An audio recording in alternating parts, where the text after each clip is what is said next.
कि समिति के अध्यक्ष देश के रक्षा मंत्री आदरणीय राजनाथ सिंह जी को मैं आमंत्रित करता हूं।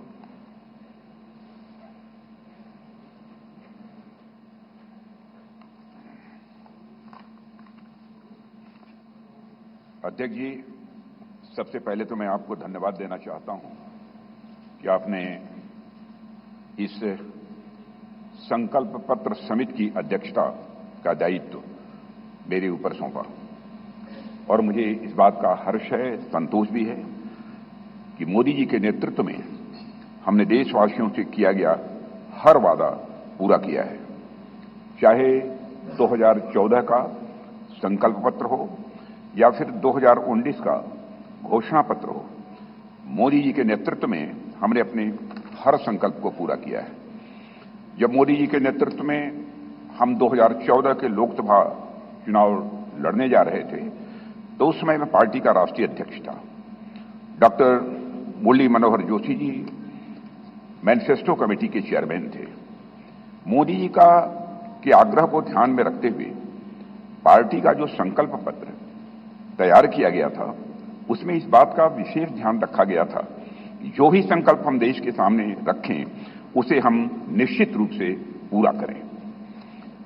मित्रों, भाजपा अपने संकल्प पत्रों के माध्यम से जहां स्वाभिमानी और सशक्त भारत के निर्माण का रोड मैप प्रस्तुत करती है, वहीं समाज के हर वर्ग के विकास और कल्याण के प्रति अपनी प्रतिबद्धता को भी देश के सामने रखती है।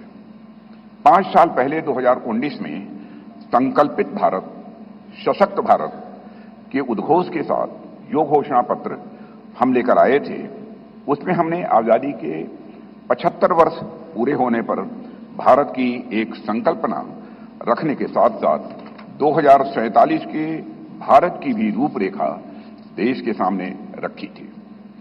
उसी भावना के अनुरूप ही हमने 5 साल के संकल्प लिए थे और मुझे ये कहते हुए साथियों प्रसन्नता है कि साल 2019 में भारत के विकास एवं जन कल्याण के लिए जो भी संकल्प हमने लिए, आज 2024 तक उन सब को पूरा करने में हमने कामयाबी हासिल की है। हम लोगों को इस बात का गौरव है कि भाजपा अपने संकल्प पत्र के प्रत्येक वादे को पूरा करती है। जो हम कहते हैं वो हम करते हैं। हमारे वर्ड्स, हमारे डीड्स, हमारे कृति और हमारे कथन में कभी कोई अंतर नहीं रहा है। यह बात आज केवल भाजपा के लोग ही नहीं बल्कि देश के नागरिक भी मानने लगे हैं। यही विश्वसनीयता हमारी सबसे बड़ी ताकत है। हमने जम्मू और कश्मीर से धारा 370 समाप्त करने की बात कही थी। आज धारा 370 समाप्त हो चुकी है। हमने महिलाओं के लिए विधायी संस्थाओं में 33% आरक्षण की बात की थी। प्रधानमंत्री मोदी जी की प्रेरणा से नए संसद भवन का उद्घाटन होते ही पहला कानून नारी शक्ति बंधन अधिनियम के रूप में देश के सामने आया। साथियों, हमारे संकल्प पत्र में अयोध्या में भगवान राम के भव्य मंदिर के निर्माण का मार्ग प्रशस्त करने की बात भी कही गई थी। आज अयोध्या में रामलला की नव विग्रह में प्राण प्रतिष्ठा हो चुकी है। हमने अपने संकल्प पत्र में आत्मनिर्भर भारत के निर्माण की दिशा में कदम आगे बढ़ाने की बात की थी। आज उस दिशा में देश तेजी से आगे बढ़ रहा है। साथियों, हमने इंक्लूसिव ग्रोथ, समावेशी विकास की बात की थी और गरीब कल्याण के प्रति अपनी प्रतिबद्धता भी व्यक्त की थी। प्रधानमंत्री मोदी जी की गरीब कल्याण के प्रति संवेदनशीलता का इससे बड़ा उदाहरण और क्या हो सकता है कि देश के 80 करोड़ से अधिक जरूरतमंद व्यक्तियों को प्रधानमंत्री गरीब कल्याण अन्न योजना के तहत 2020 से लगातार मुफ्त राशन दिया जा रहा है और मोदी जी ने इस योजना को 2029 तक चलाने का संकल्प भी व्यक्त किया है। साथियों, प्रधानमंत्री मोदी जी के नेतृत्व में हमने पिछले 5 वर्षों में संकल्पित भारत, सशक्त भारत के संकल्प को पूरा करने पर सफलतापूर्वक काम किया है। अब हम भारत के 140 करोड़ नागरिकों के सामने अपना नया संकल्प पत्र प्रस्तुत करने जा रहे हैं। भारतीय जनता पार्टी के जिस संकल्प पत्र को आज हम जनता के सामने प्रस्तुत कर रहे हैं, उसे तैयार करने में बड़ी एक्सटेंसिव और कॉम्प्रिहेंसिव एक्सरसाइज भी की गई है। संकल्प पत्र समिति के पास 3 माध्यमों से सुझाव आए। पहला, रथ के माध्यम से सुझाव हमारे पास आए। दूसरा, संस्थाओं और व्यक्तियों द्वारा पार्टी संगठन के माध्यम से सुझाव आए, हम तक पहुंचाए, और बड़ी संख्या में ऑनलाइन इनपुट्स भी हम तक आए। 4 लाख सुझाव नमो ऐप के माध्यम से भी आए हैं। करीब 10 लाख सुझाव वीडियो के माध्यम से आए हैं।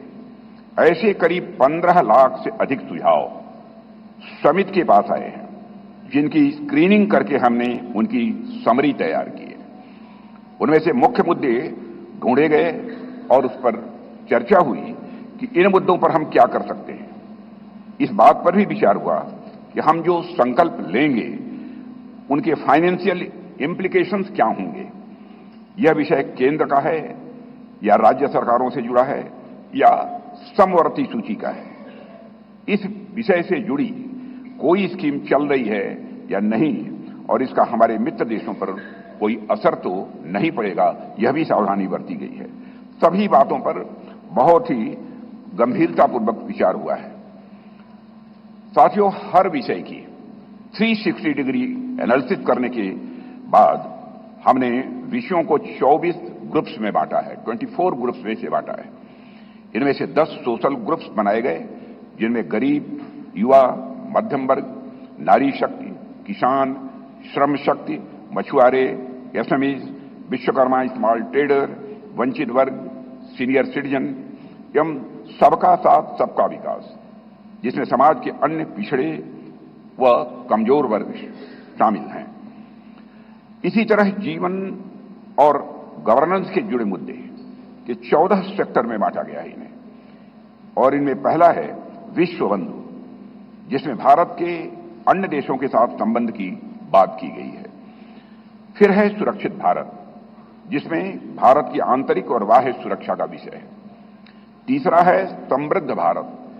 चौथा है ग्लोबल मैन्युफैक्चरिंग हब। 5वां वर्ल्ड क्लास इंफ्रास्ट्रक्चर। 6ठा ईज ऑफ लिविंग। 7वां विरासत का विकास। 8वां है गुड गवर्नेंस यानी सुशासन। 9वां है स्वस्थ भारत। 10वां गुणवत्तापूर्ण शिक्षा। 11वां है खेल का विकास। 12वां है सभी क्षेत्रों का संतुलित विकास करना। 13वां है इनोवेशन एंड टेक्नोलॉजी, और 14वां है सस्टेनेबल इंडिया, जहां पर्यावरण से जुड़ी हुई बातें। हमारे संकल्प पत्र का हर संकल्प मोदी की गारंटी से युक्त है। मित्रों, आज भारतीय राजनीति में मोदी की गारंटी 24 कैरेट सोने जितनी खरी मानी जाती है। इसलिए मुझे कहने में रंच मात्र भी संकोच नहीं है कि हमारा संकल्प पत्र भारत ही नहीं, दुनिया के राजनीतिक दलों के मैनिफेस्टो के लिए एक गोल्ड स्टैंडर्ड है। और मुझे पूरा विश्वास है जिन संकल्पों को हम यहां रख रहे हैं वह 2047 तक एक विकसित भारत के निर्माण के प्रधानमंत्री मोदी जी के संकल्प को जहां यह आकार भी देगा, वहीं यह विस्तार भी देगा, और उसे साकार करने में भी यह मददगार साबित होगा।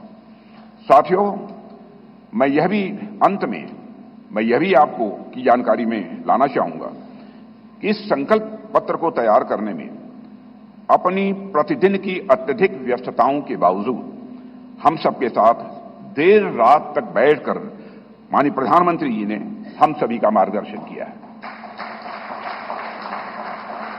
उनके पास बैठने के बाद और उनके विचारों सुनने के बाद मैं स्वयं इस नतीजे पर पहुंचा, कैसा होगा हमारा विकसित भारत, जहां इस संबंध में उनके अंदर पूरी स्पष्टता है, वहीं पर आत्मविश्वास है कि यह हासिल होकर रहेगा।